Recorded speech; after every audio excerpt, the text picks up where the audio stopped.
일본 아스카시의 이시타이 곱은 거대한 바이토를 봉분 삼았는데 최고 권위를 상징합니다. 무덤의 주인은 소가 우마코. 6세기 중반부터 100년간 고대 일본을 장악했던 소가시 가문 출신입니다.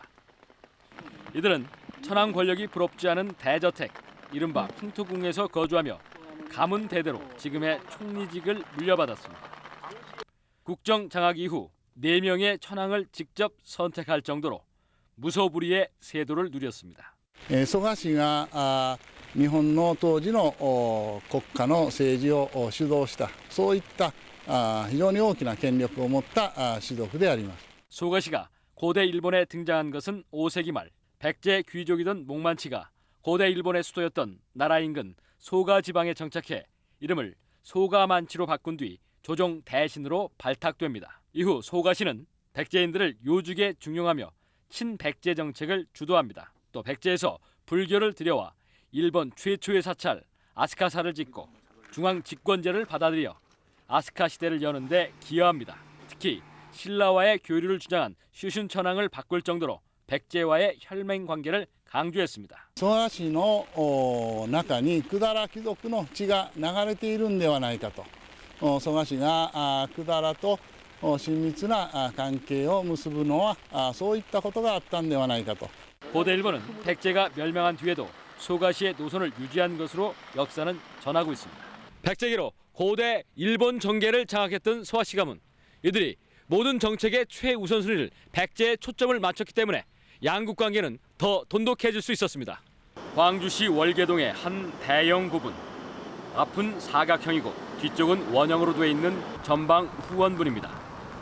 5, 6세기 조성된 무덤으로 국내에선 영산강 유역에만 14기가 분포되어 있습니다. 무덤에선 고대 일본과 제작 방식이 같은 원통형 토기가 다수 출토됐고 또 고대 일본의 수도인 나라현 일대에 수백 기의 전방 후원분이 분포되어 있는데 당시 천황을 포함한 지배층의 무덤으로 확인되고 있습니다. こちら側が後円部、こちら側が前方部になります。長さが200メーターを超す前方後円墳はこの地域にたくさんありますけれども、その当時のですね、非常に身分の高い大クラスのお墓であるというふうに考えられます。 영산강 유역 전방 후원분의 피장자들이 고대 일본 귀족 세력임을 알 수 있습니다. 그러면 이들이 왜 백제 땅에 묻혔을까? 영산강 일대는 백제 국제항으로 고대 중국, 일본, 동남아 등지와의 교역 장소였습니다. 고대 일본으로선 당시 백제의 선진 문물을 도입하기 위해 교역 중심지인 영산강 유역에 지배계층을 파견했을 것으로 보입니다. 백제 역시 신라 고구려와의 끊임없는 충돌 속에 일본을 혈맹으로 우대했다는 점에서 일본 귀족들의 정착은 자연스러운 일로 보여집니다. 5세기 후반, 6세기 초반 경우가 되면은 백제의 그 정치사가 그 외와 아주 긴밀한 관계가 유지가 됩니다. 그 흔적이 바로 영산강역에 있는 전방 후원분이고 또 백제가 근초광 이후에 일본 지배층들을 수시로 초치했다는 일본 서기의 기록이 이 같은 사실을 뒷받침합니다. 고대 일본의 지배층 무덤들이 백제에 등장했다는 점은 수많은 외교와 무역으로 맺어진 양국 간의 관계를 잘 설명해주는 대목입니다. 백제의 두 번째 수도였던 공주의 우성면 단지리. 이곳에선 산자락을 동굴처럼 옆으로 파들어가 만든 수십 기의 횡혈묘와 함께 일본식 토기가 발굴됐습니다. 이 같은 무덤 형태는 5, 6세기 고대 일본의 전형적인 방식으로 나라와 오사카는 물론 큐슈 지방에서도 쉽게 찾아볼 수 있습니다.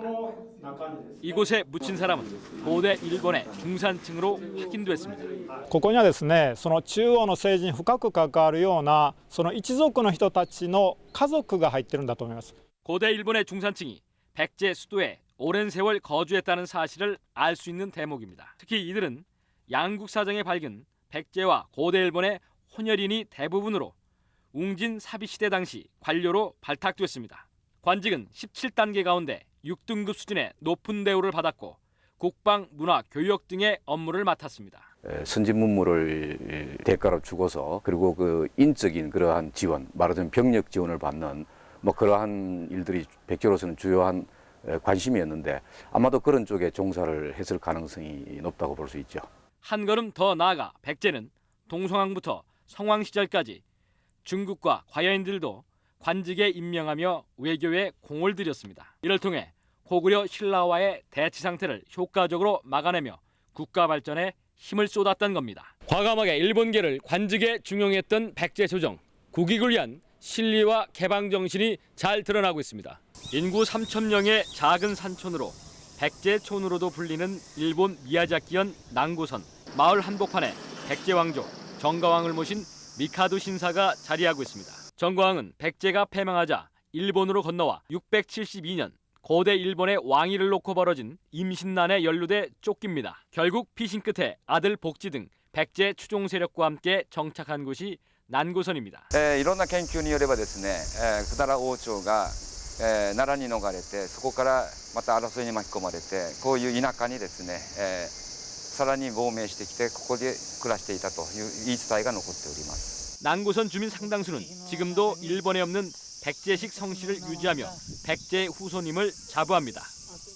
百済の子孫としてですね、その中に非常に長い時間というものが流れておる、歴史が流れておる。その中にお互いの韓国と日本の血が混じっておる。 난고선 사람들은 백제 왕족의 상징인 청동 거울 등 정가왕과 백제 관련 유물을 모아 박물관을 운영하고 있고 또 해마다 정가왕과 아들 복지의 상봉을 표현한 축제를 열어 백제인의 정체성을 지켜오고 있습니다. 私たちが誇りに思っているのは毎年福地をお父さんに面会するために旧暦の12月に南郷においでになるのですが、それが連綿と続いてきたというのが一つですね。 특히 현재 한국의 모습과 의류, 부여의 문화재 모형이 전시된 백제관에는 원조 고국에 대한 난고선 사람들의 향수가 그대로 담겨 있습니다. 1400년간 백제가 뿌림을 잊지 않고 살아온 난고성 사람들. 일본 땅에서 백제 흔적을 명확하게 지켜낸 산 증인들입니다. 일본 큐슈 쿠마모토현에서 가장 큰 무덤인 에다 후나야마 고분. 5세기 후반에 만들어진 것으로 당시 큐슈를 다스리던 수장의 묘입니다. 금동 신발과 청동 거울 등 백제계 유물이 대량으로 발굴돼 한일 역사학계가 비상한 관심을 보였습니다. この地域の一番位の高い主張墳の方が祀られている、入っているというふうに考えております。で出土している遺物ですが、百済、特に武寧王陵のものと関係が非常に重視されています。 특히 금동관은 백제와의 관계를 규명하는 결정적 증거입니다. 에다 후나야마와 전북 익산의 금동관 형태가 매우 비슷하고 뒤편의 뱀 문양이 동일하다는 점에서 백제의 제작품임을 알 수 있습니다. 또 금동관은 백제왕이 지방을 지배하는 방식의 하나로 영주에게 내린 하사품이라는 것이 학계의 정설입니다.